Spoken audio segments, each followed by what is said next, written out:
What's up, everybody? It's Alex from Heavy New York. We are at the Gramercy Theater for the Kick-Ass Show with Soulfly, and today we are here with Maurizio of Kataklysm. Thank you for your time. Thank you for saying my name right, Maurizio. I said it right? Yeah, one of the two is like messed up, like Mauricio, whatever the fuck. But yeah, cool. Thanks. We had a great phone interview over the summer to promote the Meditations record. You're taller than I thought you'd be in person. Oh, so, really? Yeah. Okay, cool. Thank you. I get the opposite usually. Yeah, I guess. Thanks. Some metal kids now, they're like short. Right. I could lift three of you. But Right, I got you. It's so awesome to have you here. Now that Meditations, your latest record, has been out for about a year now, do you have or actually a little less than a year, June of 2018, but how's the record cycle been thus far? Good. We've started really strong in Europe. Obviously it's one of Kataklysm's strongest markets, and we went out supporting the record out there first, and it was phenomenal. It was sold out shows after the other, and so it was really good. And we were with our friends and brothers in Hypocrisy, and it was a really good tour together.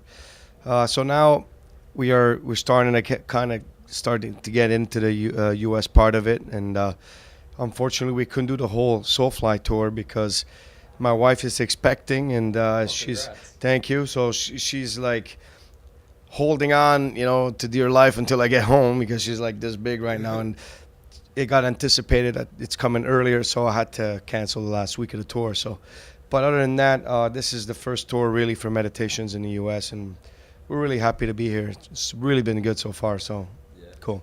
You have a lot of albums now for Kataklysm, so when playing live with each album, does it get harder to put a set list together when playing live? Big problem, always, because some people are attached to a certain record more than others, and it becomes difficult for us to pinpoint exactly what people like, so it's hard for us to do that. Obviously, when we do a new record, we try to promote that record a little more, but we keep in mind that we got fans, dating 2 decades, so we have to kind of make a priority that works for everybody. So we try to do our best to go with the majority of what people want to hear, you know what I mean, and we do that. And unfortunately, we can't play all the songs. That becomes a difficult part, so people have to kind of deal with it whatever we throw at them.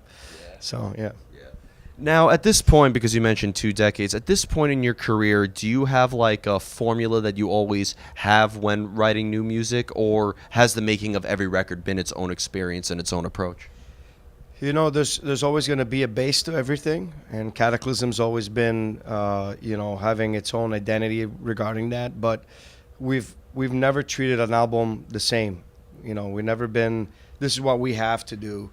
It's more of how do we feel and what worked, what didn't work. It's an acknowledgement of your career pretty much every time we come in. Same time, we don't want to change anything because we've been around for so long, and there's a reason we're here for so long, and we want to keep that going, and we want to keep our fans satisfied. I know exactly how fans feel if you take a 360 change and you change completely the sound just because you want to. It's not cool for the fans that are known or have been following you all these years and having that formula that they like about you. So I think you take it with a grain of salt. You want to throw out some surprises and do some new things. But Kataklysm is Kataklysm the way it is, and I think we're just going to try and perfection what we do as much as we can. Awesome. Yeah. Now, do lyrics usually come after you have a song and arrangement going, or has there ever been a time where maybe lyrics maybe determine the composition of the song? Perfect example for that is a song called Shadows and Dust that we wrote a long time ago. It's one of our biggest hits. Hits. I don't like to say that word, but in death metal, it's whatever. We wrote the entire song around the chorus. So it was one of those things where I had an idea, and I was like, look, I want to do this, and then I want to come in with Shadows and Dust, and boom, and everybody's like, okay, cool. So everything got written around it. Sometimes it's the opposite. So we don't have a formula per se. It's really about the feeling, sometimes the music's there. I got the ideas on top of what they're doing. And sometimes it's the opposite. I'm like, I'm going to have an idea, and we're gonna work on around it. So yeah, so it's always different. That's always great. Yeah. Now, one question I was always curious about is I always like asking people this: do you try to pass on a certain message or maybe inform an audience on something that Cataclysm addresses, or do you like to leave your music open to interpretation? I leave it open to interpretation, but I do have a message behind everything I do. Cataclysm has a very strong connection with its fan base. We've never been a big media band. Like we're always in the media, like this is what I'm eating right now. Like we're not that type of band. And we've come to learn about that. And part of us really accepts that and likes that, like that we don't have that type of thing. But we do have this connection. And so when I write a lyric, they know that I'm dealing with something that's kind of personal. Either happened to me, happened to my guys, happened to us. And it's open to interpretation to whatever what's going on out there. So very important for us, this aspect, because I think I have to write about something that matters to me, and everyday life to me matters. Like it's not about, Satan's here, we're burning. It's like, all right, what after? Like I think that I'm not about a fantasy type of literature when it comes to writing music. Some bands, that's what they thrive on, and some of them have a political angle to it. When they're talking about Satan, but they have a political angle to it. Or whatever, butchering babies. You know what I mean? Everybody got their thing, but for Cataclysm, it's more of a everyday struggle, because we've struggled like that as a band also, who's like never been really accepted with everything. It's always been like a fight, and I think that it reflects in our music and our lyrics. So yeah, it definitely has a underlying message always. Yeah, but we leave it open because sometimes I say something and it means something else. Example, "Manipulator of Souls." It's a big song that we did back in the day, and for me it meant something. And somebody else came to me and said, "You saved my life. I was addicted to heroin, and it manipulated me to my core, and your lyrics pulled me out." And even if I don't credit myself to any of that, I think if the lyrics are helping the person, they already have the fight in them, they just don't know they have it, maybe that'll help it come out. And to me, that's mission accomplished. I'm super happy with that, you know what I mean? So. Well, I've always thought that, like, you're right, like, they would have the fight in them, but the music, I would say, is the good antidote. It's like the good, it's like the good drug to help you come off the bad one. It's like your brother telling you, "Hey, man, I'm here with you, and we're gonna fucking do this," right? Yep. It's like, this is I'm here to encourage you, and I think that's what music does to a lot of people. Now, we're not a miracle thing. In the end, you gotta have in you to fight. If you don't have it, then it's gonna be not easy. So, but our lyrics are like this. They're open. So, but yeah, there is a message behind it for sure. And as you hear somebody's interpretation of their lyrics, can your perspective on that song change as a result of hearing how your music could have helped somebody or how they could have interpreted differently? It amazes me how it reaches people in different levels. Because when I write it, I'm not thinking about that. You know what I mean? Like I'm thinking, I do it in an open way because I'm talking to the world, but I'm doing it because of something that happened to me, or something that has to do with like a struggle that I'm seeing around me, or somebody I love that's around me struggling with something, and I write it, or something I see in the world, But I like it fascinates me to see like the way it reaches people in different ways. That's the beauty of music, like especially metal, I think, in many ways, And one final question I have for you is that Cataclysm has played, well, you guys are a very, very heavy band. I've seen you guys have played with many different types of bands. Like, I know, the first time I saw you was with Carrick Angren. Yeah. And then now you're playing with Soulfly. So you go from like a black metal audience to whatever the fuck you would call Soulfly on the periodic table of metal subgenres. Have you noticed, depending on like the bills that you're on, maybe a different reaction in the audience, or is it a different vibe depending on what tour you're on? Yeah, of course. I mean,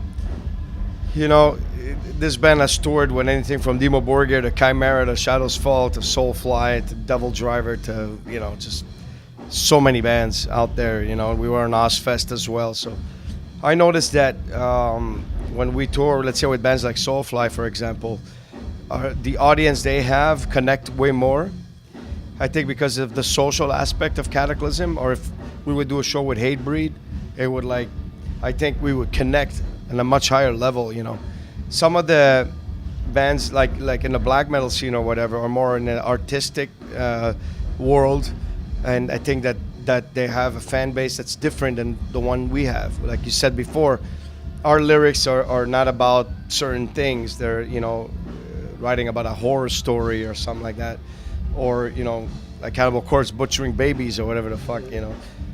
Our lyrics are about everyday life, and I think that the more we tour with bands that are like that, the more we connect.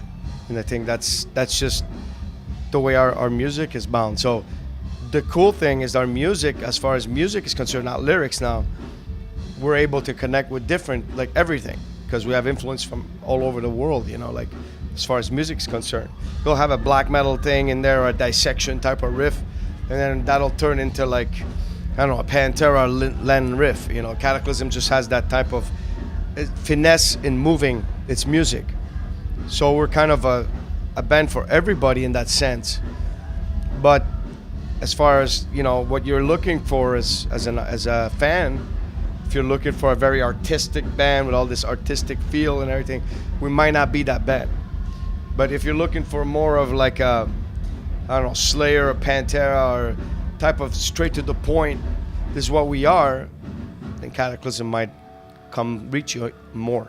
You know. Well, I think you really have the best of both worlds. Like, I wouldn't discredit like the artistic aspects behind you guys. First of all, that album artwork you have for Meditations is awesome. But like, that was my wife doing that. Yeah, she's really good. She did also Ghosts and Gods, and she's been bringing a little bit more of that in our thing. And you know, don't get me wrong. Like, even my lyrics are written in a poetic way. Yeah. They're not written into like, you know, straightforward, you know, type of lyrics. It's to the point.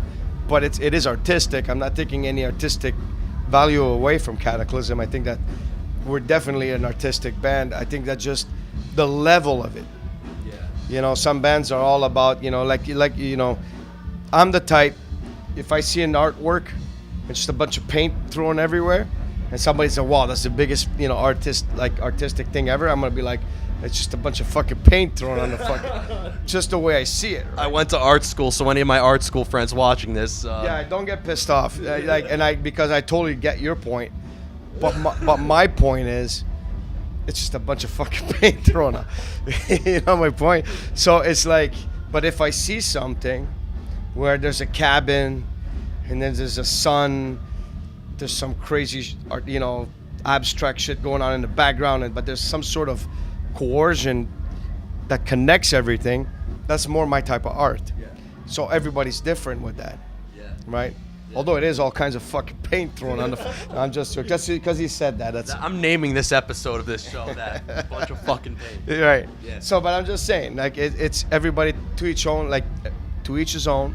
And I think in the end, what makes everything great is that everybody's so different, and everybody can bring their own opinion and different views on art, you know. Well, you say you write songs about everyday life, but like, look, we're all here enjoying metal tonight. We're all going to be in the pit having a good time. But in the end, after the show, we're going to, after probably a few people get drunk a little bit, but like, we're going to go back into our daily lives and do our own things. And every person here has a different, like, way of living their life. You know, some people, you know, will go and listen to some more metal. Some people are just going to go to sleep. Some people are going to...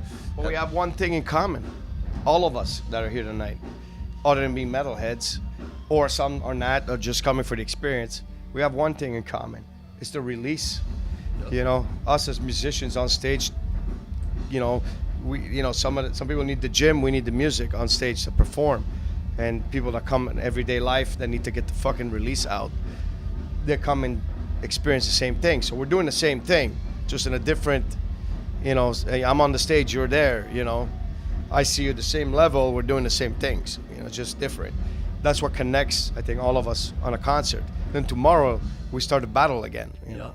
Exactly. We'll get into some more online fights of what real metal is and whatnot. But before we go, I want to thank you so much for your time. Thank you. Just I know you're after this tour. I'd imagine you got to take a little break with the kid coming and everything like that. But is there anything else that we could be expecting from Kataklysm in terms of tours or new music? I mean, like I said, we've started last year touring for the record, heavily, and now we're gonna go. I think in May we're doing Japan, Australia with Hypocrisy again. We're gonna do a couple of festivals overseas this summer.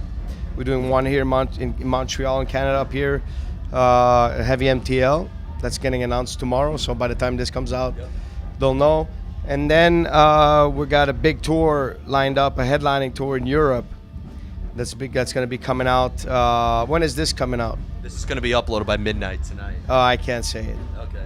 You'll tell me when I turn the camera off. I'm not allowed, but it'll be a cool tour in Europe, and that's going to happen. And we got a South American tour in September with Hypocrisy, so lots of stuff going on.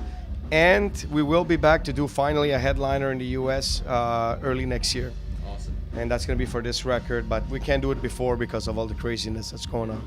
And, I'd imagine with new music, becoming a father, that's a very important thing. And for somebody who writes about everyday life, I can't wait to hear that album. Yeah, cool, man. Awesome, yeah. But thank you so much. Thank you, brother. Everybody, Maurizio of Kataklysm, Pick Up Meditations. If you haven't already, catch him on all the tours that he just mentioned. And we'll see you next time on Heavy New York. Cheers.